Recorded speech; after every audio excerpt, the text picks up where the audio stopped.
Hello, everyone, and welcome to the Western Spirit. Today we have a very special guest, and we're going to speak about something that I think the whole world right now is talking about, especially after we're recording this on Wednesday.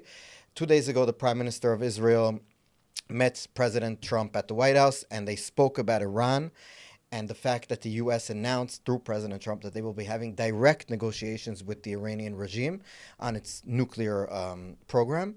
And so today we want to understand what's happening in Iran. How could these negotiations affect what's happening and whether they'll be successful or not? Today we're going to speak with Beni Sabti. Beni is a research fellow of that studies Iran at the INSS, the Israel National Security Institute. And Beni was also the founder of the Persian language IDF spokesperson unit. And Beni also was born in Iran, fled to Israel, and is now, I think the most interesting thing, one of the... tell me how to say it. One of the people who advises the TV show Tehran, which is now in Netflix and all these other places. So everybody should know Beni. So Beni, it's a pleasure to speak with you today. Thank you. Thank you for having me here. So Beni, maybe before we get to the negotiations or all that, I want to understand what's happening in Iran. We keep on hearing the Iranian regime does not represent the people. That's like, we keep on hearing this in all the news, but then we see pictures and videos, thousands of people cheering for the Ayatollah or for the president. How much of the people, broadly speaking, does the Iranian regime represent? How much people don't like the regime? How many people are actually protesting whenever there's a protest happening? What are the, the power structure in Iran? Yes. So the problem is that the Iranian population is huge. There are about 85 million people in Iran, but about 80% of them, and I'm not saying it from my heart or some wishful thinking, it's from the Iranian elections for the president. 80% of the people didn't come to vote. And only 20% voted for these representatives, the candidates who actually are elected before. There is a kind of elections before the elections. They select them who the leader likes, because the leader is not elected. He is there for all of his life. The supreme leader. Yes, the supreme leader it's already 36 years that he's ruling there, and his government, his office is the real government of Iran. And the other government that he's elected, it's kind of, some clerks, some ones who deal with the garbage and how to build schools, things that they are very, very ordinary and in the civilian areas. But the real one is of the leader. So when even 20% of the people support this regime, this evil regime, they are, most of them, they are IRGC, Islamic Revolutionary Guards, members, families, other corruption sectors who are so related to the regime that they have some bonuses, some benefits from the regime. For example, you have to smuggle something for Iran or from Iran, and you take some percents, some money to yourself. So maybe even dollars, you cannot there is no SWIFT in Iran. You cannot send any dollar to Iran. So there are some people because of the sanctions. Because of the sanctions. So there are some people who can bring suitcases like Hamas, Hamas with dollars. So there was one case, we know about only one case. In 2012, there was a guy who should brought 12 suitcases of dollars to Iran. 3 of them disappeared on the way. So you understand how much corruption. Yes. So these are the 20%, those who eat from the leader's hands. But the other 80%, they are against the regime. They actually love Jews. They love Israel. There was a poll 3 years ago. It was published from the Israeli Foreign Ministry. It was actually accidentally published because it was kind of a secret. In that days, before these attacks between Israel and Iran, and they know how Israel is strong, and they love Israel, and they love Jews, 50% of the Iranians don't hate Jews and Israelis, and 25% of them even love Israelis. So 75% either don't hate or love. Yes. So it was 3 years ago. Imagine what happened after demolishing Hezbollah, Hamas, after this war, after all these attacks we have against Iran and Iran against us, all these capabilities of Israel that they see, and their regime is so not capable to harm Israel, thank God. So the love and the effect is much, much more. So unfortunately, that 80%, they don't have any organizations, they don't have leaders, so we don't see the revolution. But if anyone can take that, if Trump administration support the Iranian people and not only want to cut a deal with the regime, we can see a very better regime there. So, but how could it be? Because we keep on hearing in Iran, they're very religious. At least the way we look at it, they're ruled by a supreme leader who's the Ayatollah. He's the God's, I guess, prophet or even his messenger here. They're very expansionist. The Shia needs the control of the Islam, and even not Islam, because everybody needs to be Islam. So the whole world, and they support all our terrorists around the world, basically, not just around Israel. And the people there are subjected to propaganda nonstop. The TV is all.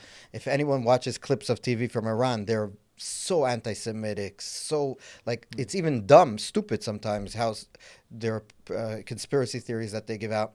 And that you're saying that people there over 75% at least not just don't hate Jews, a lot of them love Jews, they don't want to be there, they don't want this type of. So how is this happening? Is this because of the internet? Exactly. This is the magic word and magic thing that happened. In these last 25 years, we see a great change. Yes. You know, there were protests even in the 90s, but they didn't connect that connection of, if we get rid of this regime and get rid of that terror organizations and don't send them money and ammunitions and everything, and be friends with Israel, things will get better. They didn't know that in the 90s. Now they know that. This 80%, they hate this regime in all subjects, not only in the internal subject. It's not that if the economy gets better, so okay, we can hate Israel and also eat good and go to restaurant. No. Now they know it very good. They see how people are happy here in Israel, how they travel, how we sit in the beach, and even in the war, we can go to the coffee shop, and they don't have it. They are very sad. Their future is very dark. You know, there is a very huge immigration of youngs from Iran. They don't see a future there. Doctors, engineers. We are afraid from their engineers. You know, all the government here, for many years. And I used to say to them, don't be afraid of the Iranian regime. And even today, don't be afraid of the Iranian regime, because they are hollow from inside. There is a huge immigration of the brain drain from Iran. No one with these qualities, they stay in Iran. They go to US, they go to Europe, even Malaysia, other places. They don't want to stay in Iran, because when you have an ideological system, it even comes to the sciences. You know, they come to a scientist of physics or chemistry or something. They say, no, it's not written in Quran. You cannot say that if we combine, hydrogen and oxygen, that you have water. It's not in Quran. You cannot say that. Don't read a book about that. Don't write a book about. What? But it's science. How can you tell me? So many people run away from Iran in every way that they can. So we don't have to be afraid of them. The regime is very hollow, very weak. Yes, they have still a few engineers of atomic issue or other missiles issues. Yes, of course. As I said before, in 85 million people, you can find 5 people who work for you. Yes. But they are not even loyal. How do you think that people are hurt or are dead, or some things explodes inside Tehran, and Hania goes to sleep in the middle of the very sensitive base inside Tehran, and there are a lot of IRGC guards around him, and he goes to sleep and he wakes up in pieces. Yes, he is not there anymore. Yeah. So because they hate the regime. Even inside IRGC, even inside that engineers, there are spies, and they know that because they want to rescue themselves. So there are a lot of ways to rescue themselves. So we have to, I just wish that we unite with the Iranian people and give them some support, give them some power. I don't know how. It will be so better to change the whole regime than making this agreement or that agreement. One last question about the Iranian people, and then we'll get to these negotiations and what we can learn, what we can expect, because they've been notorious for just, taking time and making people just, the time just woes on, and then new administration comes in and they start over, and we'll get into that. But I want to ask the religious aspect of Iran. We know that they have the modesty police, where these women are with the veils, and if they don't walk around, they get beaten up and killed. There's been stories lately of young women, for example, who took videos of themselves dancing, and then they were beaten and killed even. Exactly. So how much do the Iranians are supporting of this? Could you give us a little bit about the religiosity aspect of Iran? So it goes back even a little bit to the last question. Yeah. The Iranian people are not religious anymore. Maybe they were religious in the first years of the revolution, but when Iran-Iraq war came and not one promise was fulfilled from the revolution to bring them prosperity and good economy, they are not religious anymore. They don't go to mosques. The prayers in Friday, they are emptier and emptier. Yeah. Yes, you see many thousands that they demonstrate for the regime in Quds Day, Jerusalem Day. They want to release Jerusalem from us or others. But you know what is funny? If you go inside the pictures, you see many Nigerians. You see many people from Africa, many people from Asia. They give them money to come? They gave them money to come and to study in the seminaries, the religious seminaries in Qom. There are more Shiites outside Iran than inside Iran. People of Iran, they run away from these things. There are many atheists even in Iran. People become Christians. In Iran? And yes, and the regime haunts them. There are hidden churches underground. If you get caught, you get killed, right? For leaving Islam. Or many years of prison. Yes, it's a little bit sensitive to kill a new Christian. It can bring U.S. and Western countries against them. But they do it slowly, as you said. They waste time, and they waste also the time of the prisoner. They can take him for 30 years and they forgot about him. So this is the place of the religion in the society. And if they were religious, why they had to have this modesty police? If everyone was religious, you don't need that modesty police. Iranian television and all the propaganda, only 3% of the people see the Iranian TV. Oh, yeah? All of them see Fox, CNN, I don't know, other countries, Iranian exiled channels, fun TVs, MTV, very many kinds of MTV. They know everything about songs. Ed Sheeran, I think he has now a new song with an Iranian name, Azizam. It's my darling, my dear. Yeah. You see how the Iranian culture is growing outside of Iran, but inside Iran it's dying because of the regime. So they have even less support. The regime has less support from that 80% that in the cultural places. Maybe 90% they don't support. Even the children of the IRGC generals, they go to hang out with girls and to the pools. I don't know if you saw that scenes in Tehran. It's real that boys and girls to go to hidden parties or pools to be together, because we are all human beings. We want to have fun. We want to have coffee. So the less they have support, they are more hollow and they are less dangerous. This is the thing that we don't understand. We have to take their advantage before they do something crazy, because they are afraid of us and not we. And we don't have to be afraid of them. One thing that I think that shows how the religious aspect is probably very low there is that Iranians aren't having a lot of children, right? Exactly. The amount, because if you would be religious, you would probably have tons of kids. But Iranians don't have, they're under replacement rates, Yes, I think. 1.1, 1.2, Which like is less Denmark than some European or- countries. Yes, yeah. yes, like something. And the explanation is that they're not really religious and they don't have hope, so they don't want to have kids. Exactly. They don't have any future, as I said. Many people are immigrating. Yeah. Why do I have to bring the children? Yeah. You know, even there is a new thing.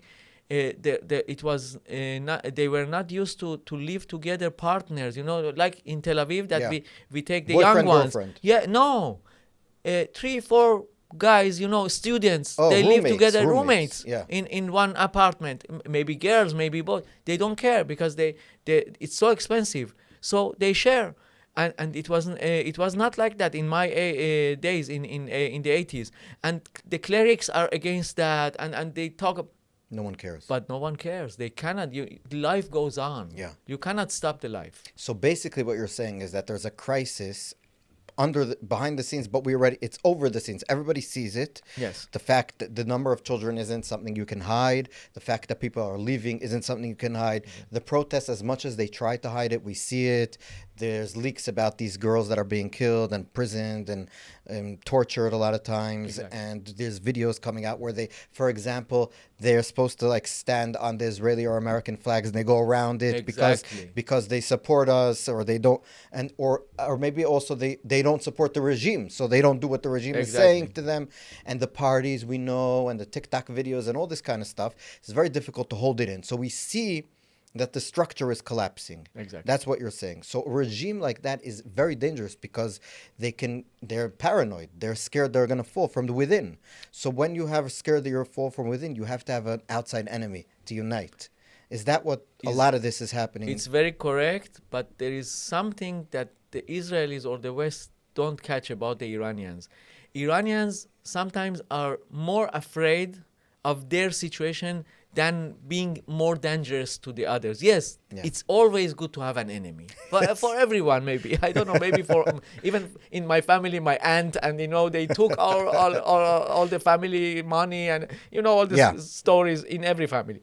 But the thing with the Iranians is that they were so many times conquered, and their lands were captured by enemies in the many centuries before that, the Russians and the Greek and everyone.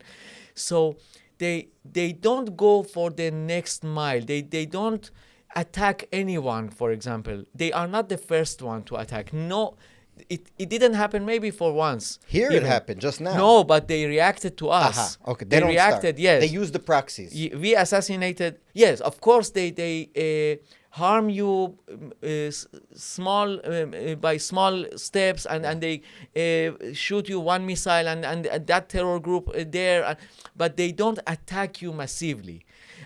And they wait for you to attack them, so they have the justification to attack you back. We attacked them, for example, in April 1st, that general in Damascus embassy, and they attacked us in April 30. They had this justification. Of course, they attacked us for 44 years before that, with Hezbollah, with Hamas, with everything, of course.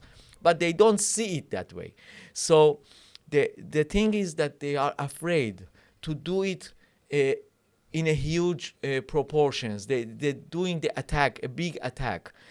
So we have to take it as an advantage. If they are so afraid to make a whole step, a big step, this is a good advantage for us to make it, to not to be kind of reacting to them, but to have initiative, to be the first ones and make it big, not small ones. Because when you come with big steps, the Iranians really have to only survive and obey your orders. Okay, so now we are getting into the negotiations. The U.S. at the JCPOA had indirect talks. It was done by intermediaries. The Europeans were part of the talks. It was never one-on-one, America and Iran. At least not in the last few decade or so, when the JCPOA wasn't. It was one by, 5+1. Yeah. They sat together. It was kind of half but it direct. wasn't one-on-one. Yes, yes. This is, if we believe President Trump, the Iranians are like, oh, it's going to be not one-on-one. They're always like, yesterday, but the White House said that it will be one-on-one. I tend to probably believe America more than Iran. The regime has a record of lying and manipulating the world. Exactly. So let's just say America is right.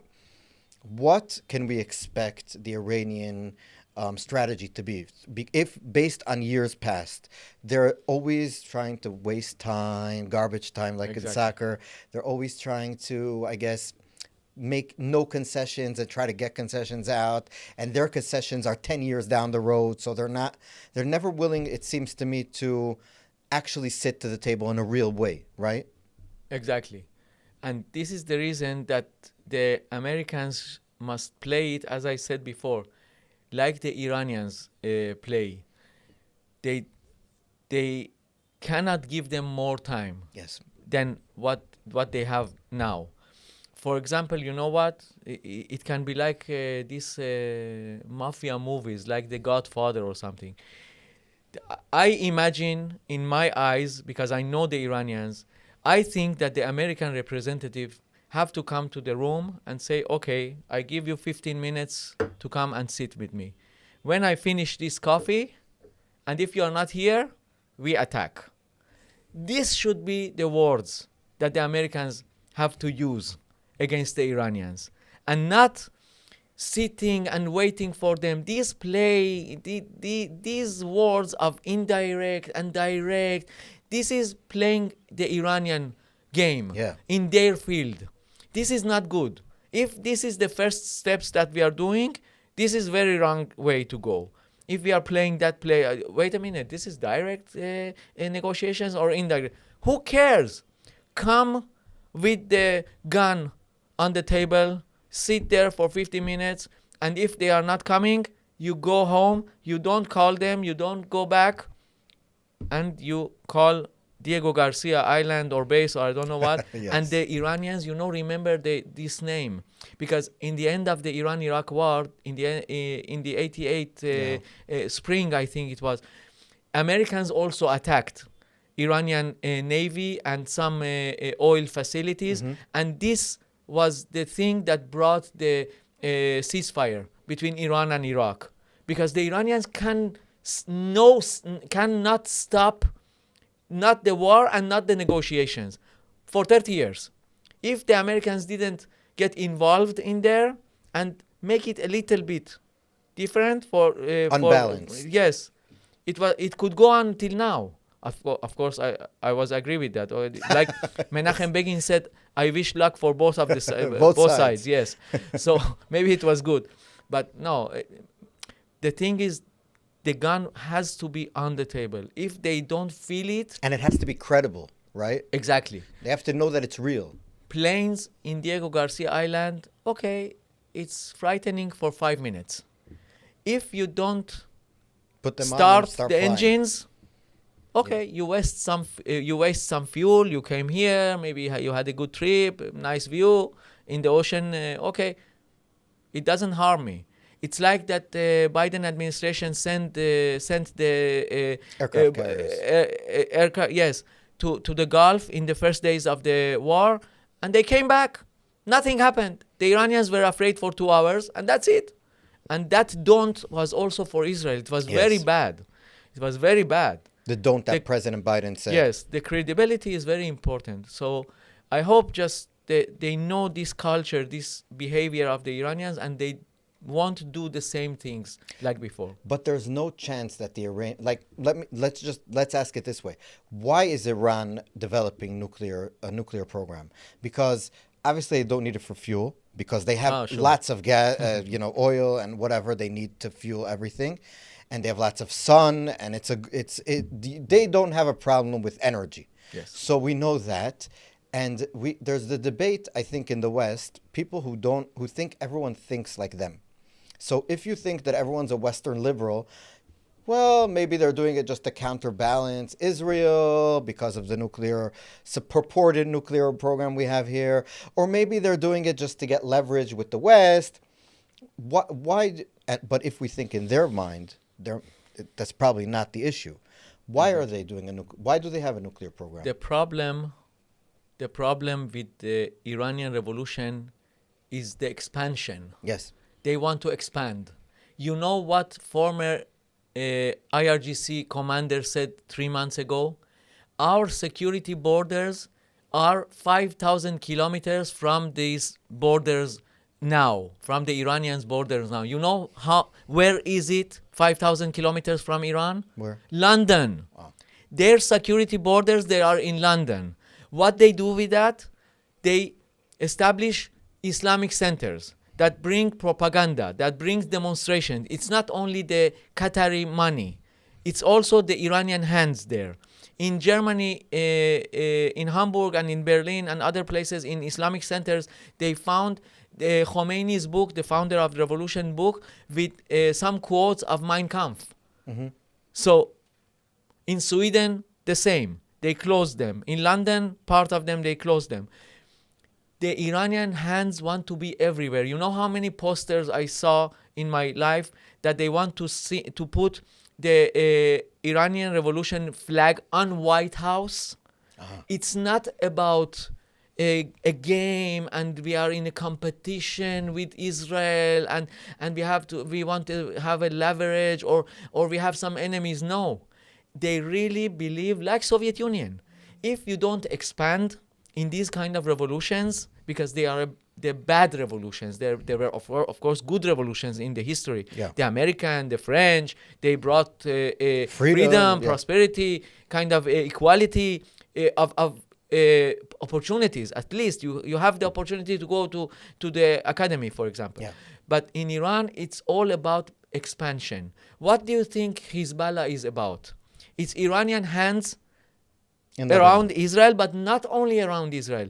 In Latin America, what do you have in Latin America? They have carnival, and then they have dancing there, and then Brazilians, beaches, and then why do you have some Shiites in so many Shiites actually, and Islamic centers in Latin America? What they have to do there? Because they want to expand.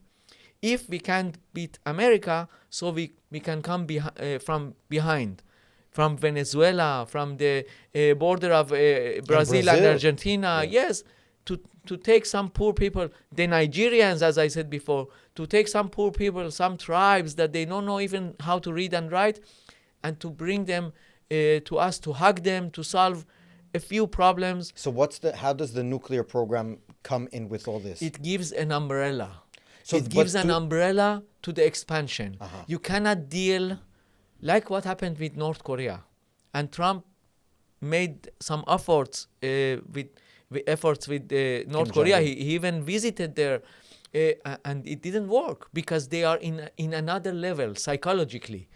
They say we are equal to US. Why do we have to negotiate? Yes, we are small but we are equal. We are a superpower. We cannot give that to Iran regime. It's not Iran, it's Iran regime. Mm-hmm. I don't have any problem with Iranian people. If there will be a democratic or liberal country there, they'll be our system, friends. Yes, they will be like it was before.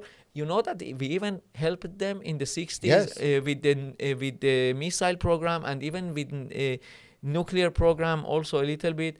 Thank God we didn't help so much. Yeah, too much. So it could be an Israeli bomb there. Yes. It can be very ridiculous. So we cannot give them the umbrella. Imagine that Hezbollah comes back and they have the nuclear bomb, and you cannot even touch one Hezbollah terrorist, because in every time Iranian regime can wake up and don't touch my soldier, don't touch my sacred system there. We cannot live with that. But Beni, is it only an umbrella, or are they really going to use it? So one of the debates was, should we believe them when they say they want to wipe Israel off the face of the map? Should we believe them, or is it just rhetoric? Would they use the bomb on Israel, without Israel even, like you said, provoking them, without Israel attacking first, because they want to wipe us off the map? You know that they shout it, death to Israel and death to America from 78, 79. Even before the success of the revolution, they shouted. They mean it a lot. You know how Hezbollah was established? In the first months of the revolution, when they had an internal war with some tribes and Kurds and Baluchis, some IRGC guys took a plane, came to the Shiites in Lebanon, and they established the Hezbollah. Even they had problems inside the house, they expanded. Mm-hmm. They don't care. They only care about one thing: destruction of Israel and the Western culture. We are in the same side with the West. As I said before, they want to put the Iranian Revolution flag on the White House. We are an station on the way to the whole West.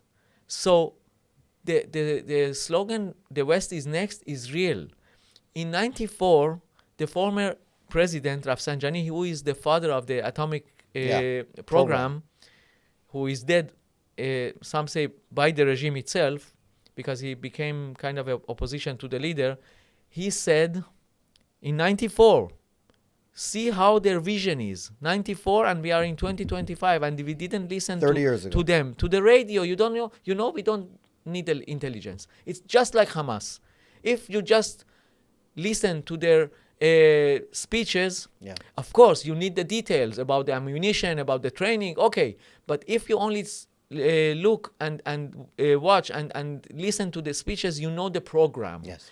In 94, Rafsanjani said, okay, Israel has 200 bombs. Okay, we just need one bomb to destroy Israel.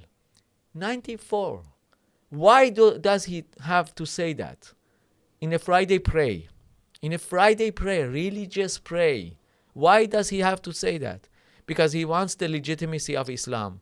He has still the support of much more people in that days. It's 20 years ago. Oh, 30 years ago. 30 years ago. Yes. 94. So in 94, he sees the destruction of Israel not by hands already.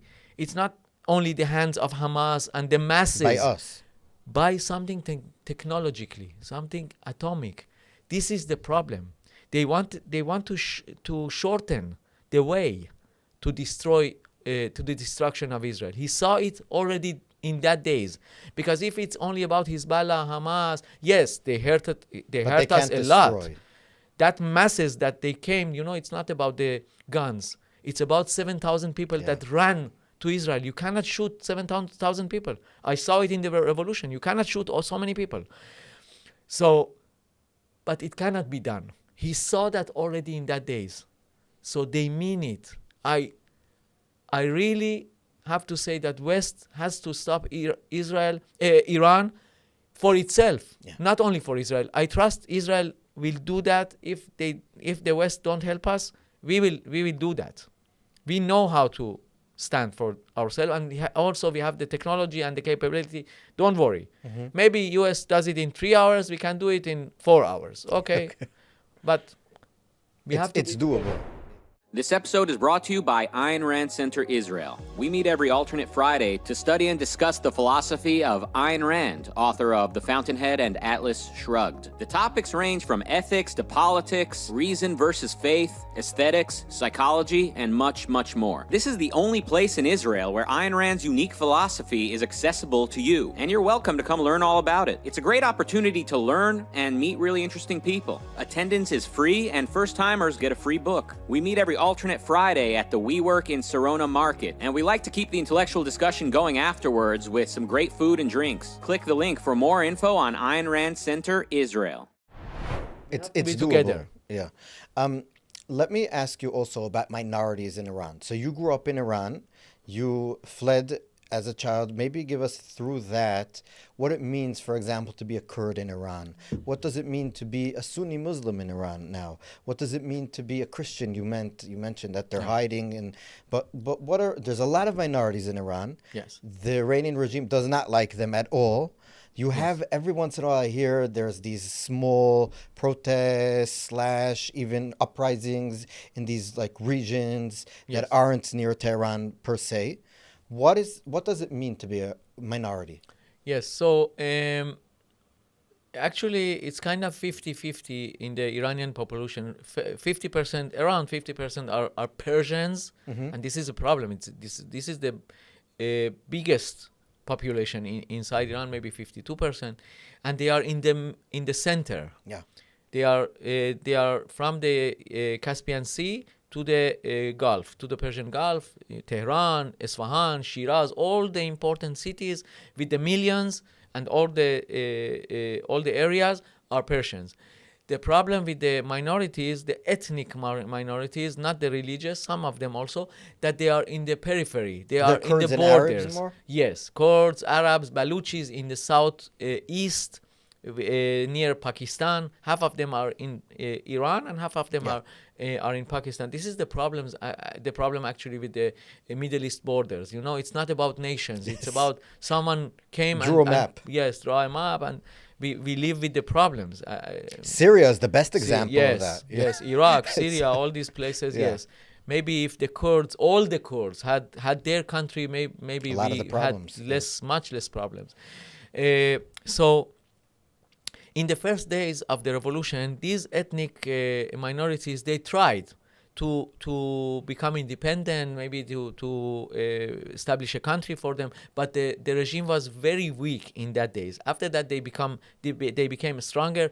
This is the reason, actually, that they established IRGC, to keep the system, to keep the country, to depress the minorities. After that, of course, they came to us, it always happens. To the others, Jews. yes, inside and outside. So, in these last years, the demands of the minorities are not so high. They don't want to get separated already from Iran. They just have some autonomic demands, like studying their languages and praying like Sunnis, to have Sunni mosques, and the regime even doesn't give them even these minimum demands. This is the problem, because the way of thinking of the Iranians is that if you give that one thing, the crisis will be bigger and bigger. So don't give them anything, and it will be more sure for us. It's better for us not to give anything. They learn. This is their lessons from the king, from Shah, because when he opened the atmosphere for the political or the minorities atmosphere, he got overthrown. Yes. Yes. They got kind of, it was too much for them or something like that. So they don't let them anything to establish Sunni mosques or anything, even to put a Kurdish sign on the shop, nothing. And they depressed many of IRGC soldiers are in these places, in these areas, in Baluchi centers, or in Kurdish or in Arabic places. So and they don't really want to get separated from Iran. This is a very huge mistake that some Israelis talk about, separating that minorities, helping them get separated from Iran. This is a very bad and insulting thing for the Iranian people as a whole. Why? They don't like it because they think that they want to harm. We want to cut Iran to pieces. Mm-hmm. And this is a very insulting thing for the Iranians, that most of them are nationalists. Nationalists in a good way, not in a Nazi way. They want just to keep the country as a whole, not to harm the borders, not to make it smaller. So we have to be very careful about that. There are some Israelis who talk about it more and more, and they don't know what they talk about. And I also think that we cannot talk about it, and we have to see Iran as a whole. And also, any kind of change, it didn't came from the minorities in any decades. Yes. In any centuries. It came from the center of the... It came from the center, from Isfahan, from the Azeris, that are very well involved in the Iranian society. Yeah. They are also very huge minority. They are very clever people. They are inside the system. They don't want to betray them. They don't want to get separated. There is the Azerbaijan country, but they don't want to get united with them. So let's forget about the minorities. The religious minorities, they have other problem, because they are kind of second-degree civilians. The Christians, the Jews, they are depressed because of the religion. Yes. It's less than the Sunnis even. So They are chased in many centuries, of course. As I said before about the Christians, they are also chased because there are a lot of new Christians in Iran, and the Iranians are very afraid of that. The Iranian system, the Iran regime is very afraid. Why? Because it's spreading so much? It's Yes, really a because big thing? because the Christianity, they talk about love and equality and good kind of slogans, and Iranians are very attracted to that.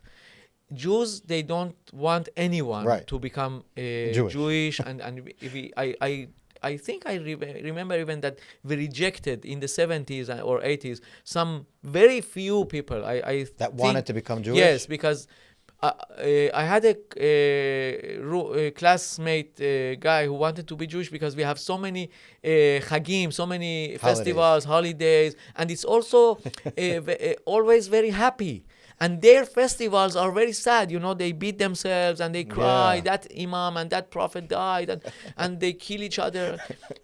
Ours is about food. Yes, about food, about miracles, about getting rescued from Egypt, even from Iran. Purim was so happy inside. You can imagine that this is the only holiday that you actually can celebrate it in the place that it happened. Yes, exactly. It's a very special thing. Isn't Mordechai's grave in Iran? Yes, in the western part of Iran. As Jews, you would go to Mordechai's grave? Yes, of course. I was about 10 times.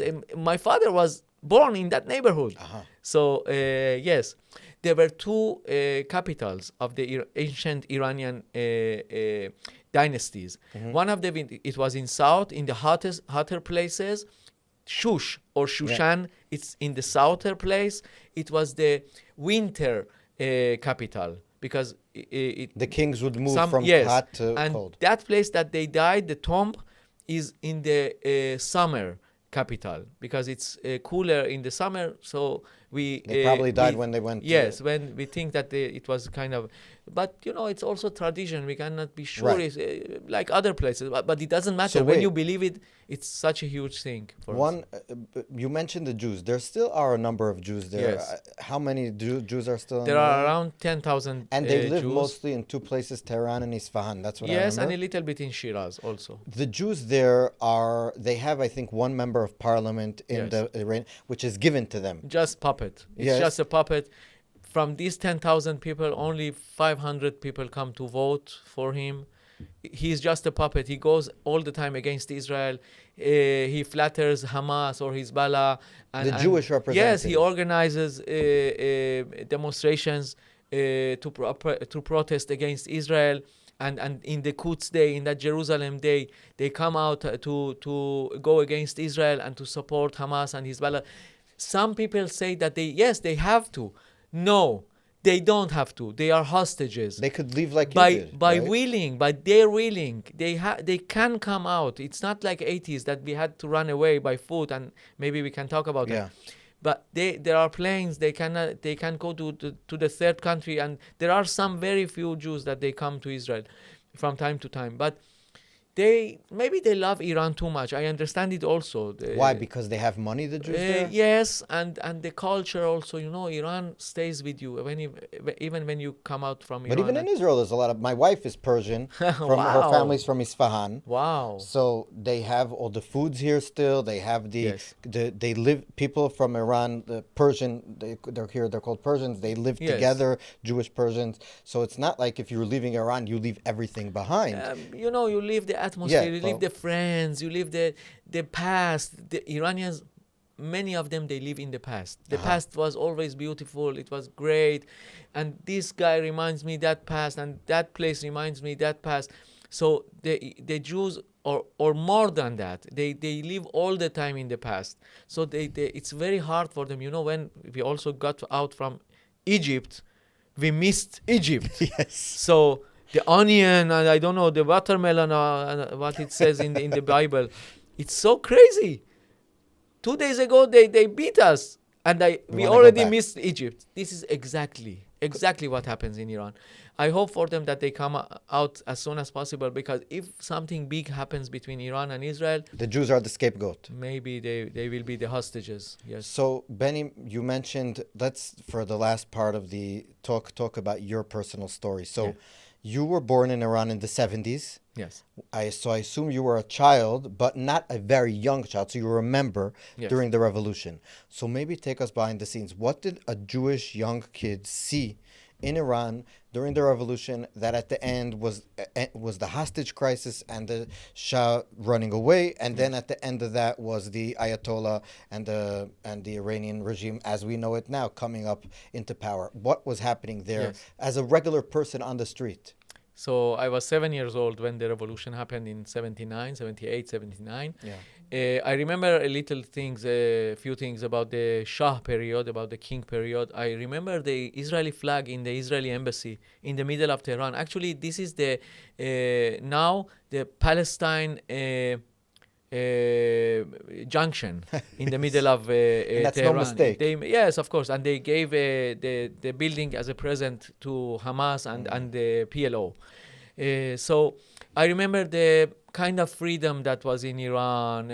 Boys and girls and schools were boys and girls were together, and parties and cabarets and restaurants and going to have fun and beaches, everything.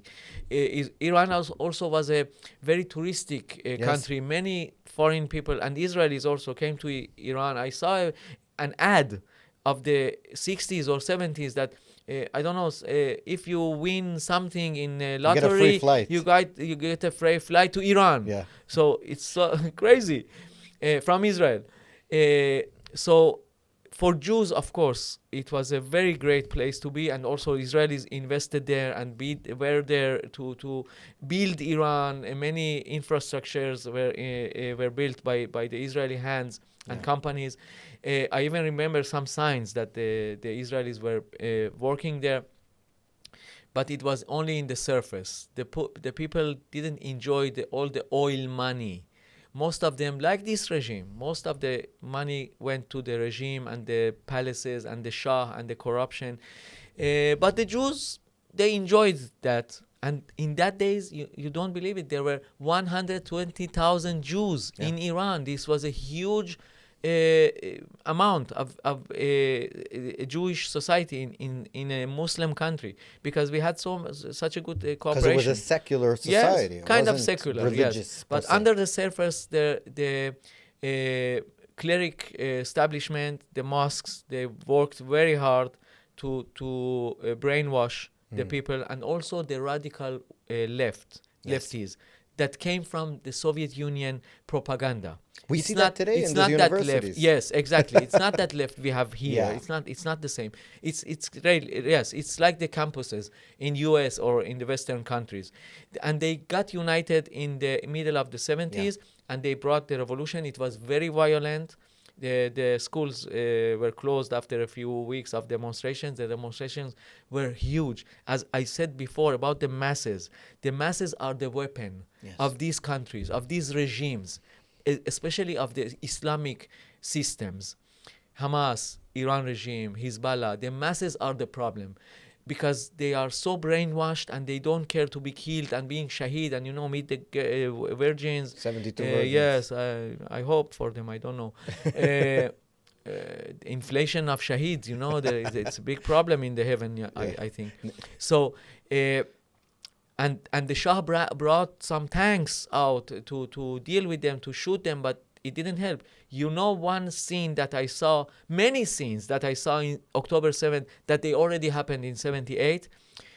The tanks that the Shah brought out in the street to shoot the people. Okay, they shot some 10s or 20 or 30. After a few minutes or hour, some masses got to that tank. They got over it. They brought the soldiers out and they beat them to death. Like does what it we saw. remind you, Yes. our hostages, that pictures, that horrifying pictures? And I told it to our system, to our army, and we told these stories that be careful from the masses. It's not about that Hamas sits and said, okay, we have enough rockets to win Israel. It's not about that. It's not about quality. It's about masses. They don't care about being killed or killing with hands, with not. This is the problem. We have to solve the huge amount of hands that come to us. And after that, of course, how did you get out? The revolution, they won, and they cut the relations with West after the hostage crisis with US. After that, Iran-Iraq war came.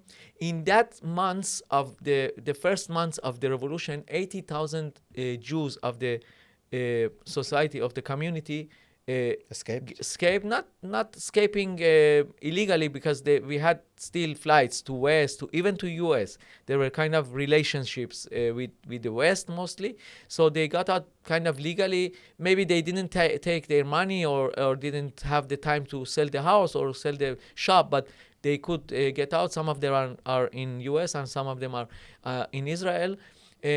The other 40%, that they were the kind of Jews that they were working for the government. We were in the medium place of the society. We weren't the rich ones or maybe the poor ones. So we thought that if we are loyal to the country, because in Iran many societies went and many kings come. Okay, we have another kind of king. Okay.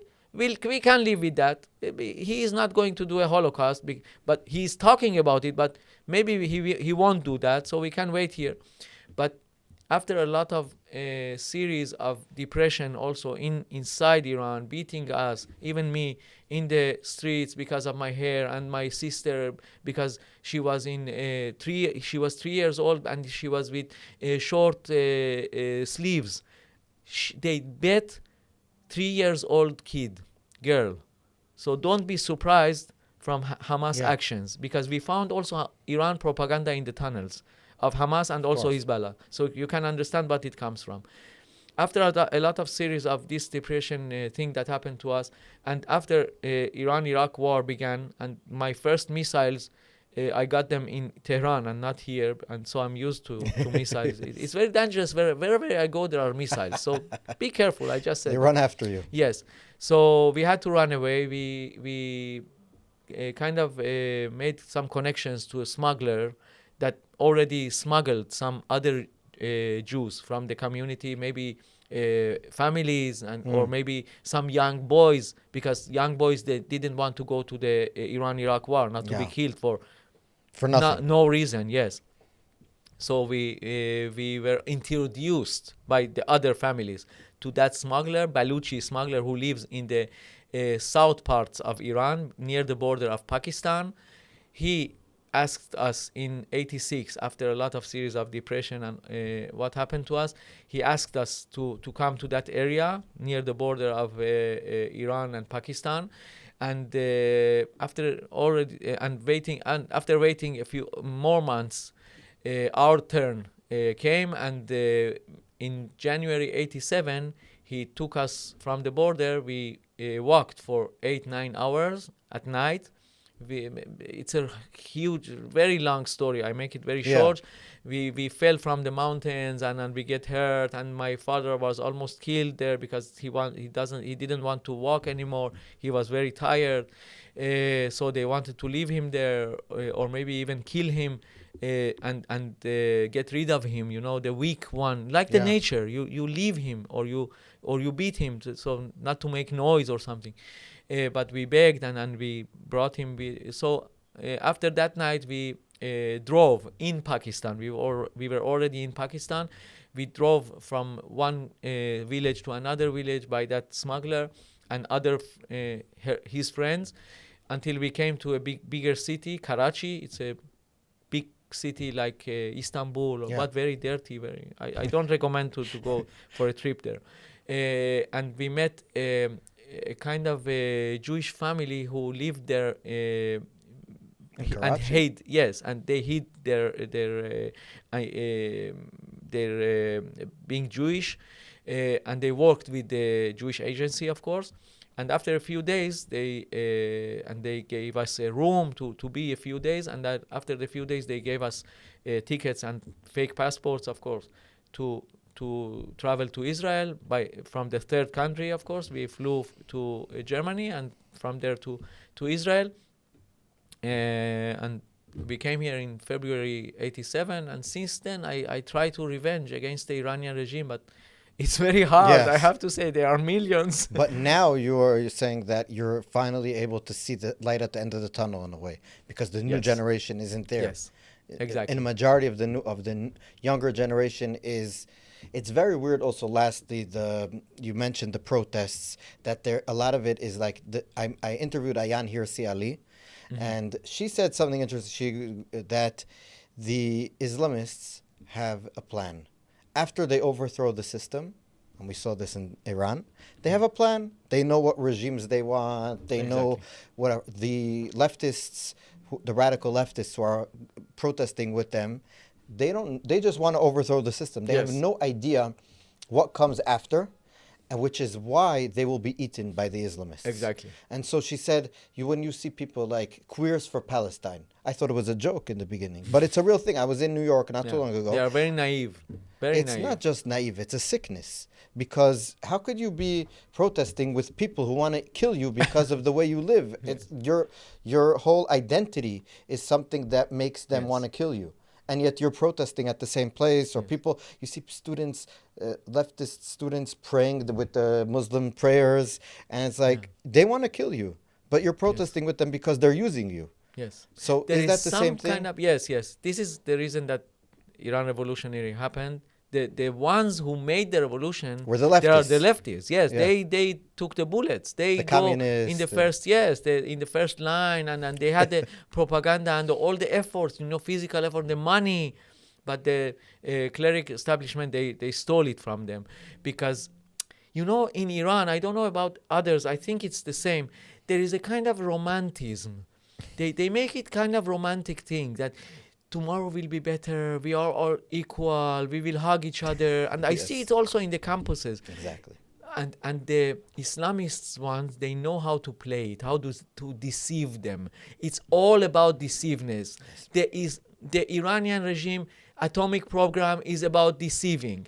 The making revolutions, coming to Latin America, making other terror organization, it's all about a huge deceiving program. This is the program. How you lie to each other, how you recruit people, bring them for your temporary purpose, and after that it's a waste. Yeah. You throw him out, you kill him even, he becomes like opposition to you.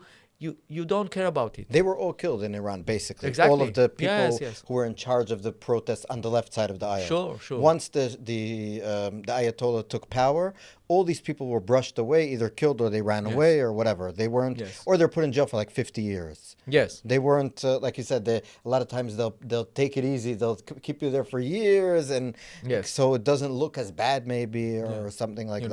There were people who were in the middle of the revolution, maybe in November or December 78, they captured the jails in Tehran, and they freed all the opposition. And of course, the murderers and everyone. The murderers and thieves became IRGC members. The lefties, the opposition, they continued with the revolution. They made it, and after maybe 6 months, they returned to the jail. Yeah, as prisoners. Or they were killed, of course. Yeah. It was very funny because the guy was before that in the jail, and after that in the. So why I made the revolution? Well, I assume, as whoever survived this probably regrets it, but people today don't know. It's also a lot of ignorance, and people today are for. I spoke with some young student from Colombia, and he says when you come to be a student, you don't know anything. Yes. And then they knock on the door and they say, listen, these people in Israel, the Palestinians, are so oppressed. Yes. And you have to come protest. And you think I'm against oppressed people everywhere, and I have to show everyone how good I am. And then you just become a tool for the radical people who want to destroy not just Israel. You think that this guy that they're not throwing out from Colombia now, the Americans, that he just wants to be against Israel? These people they want America. They want justice. They want good things. They hear good slogans. I have to admit, I went to mosques because there were some religious things that we had to do even in the Islamic centers or mosques to get that grade for the class.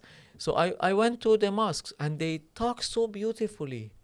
You want to be part of that, and also there are some kind of bonuses. They take you to a free pool, or you can be a member in this thing or in that thing. You belong to something. Does it remind you something? Nazi party. Nazi party, and the young ones who went to there to be someone. As I said before, the murderers and the thieves were the first members of IRGC. You want to be loved. You want to be part of something. You want to get salary. Yes, to be able.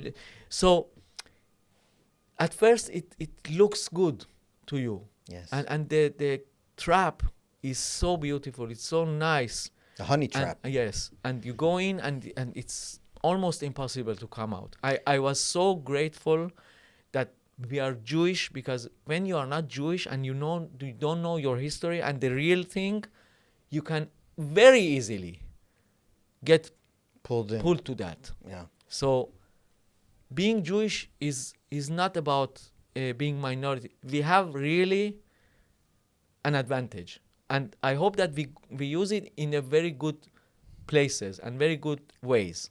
God willing. Beni Sabti, it was a pleasure talking to you. I think that whoever watches this should know that I think you're coming out with a little bit of an understanding. You should follow Beni just in general to get, like, he gives updates on platforms, on stuff that he writes, and on TV in Israel you're allowed, on Channel 12 I saw you lately. And so it was amazing talking to you, and thank you so much. And thank you guys for watching. And any questions you might have for Beni, put them in the comments, and the good ones I'll ask Beni, and if he's obliged, he'll answer. So thank you so much, and we'll keep in touch in our next episode.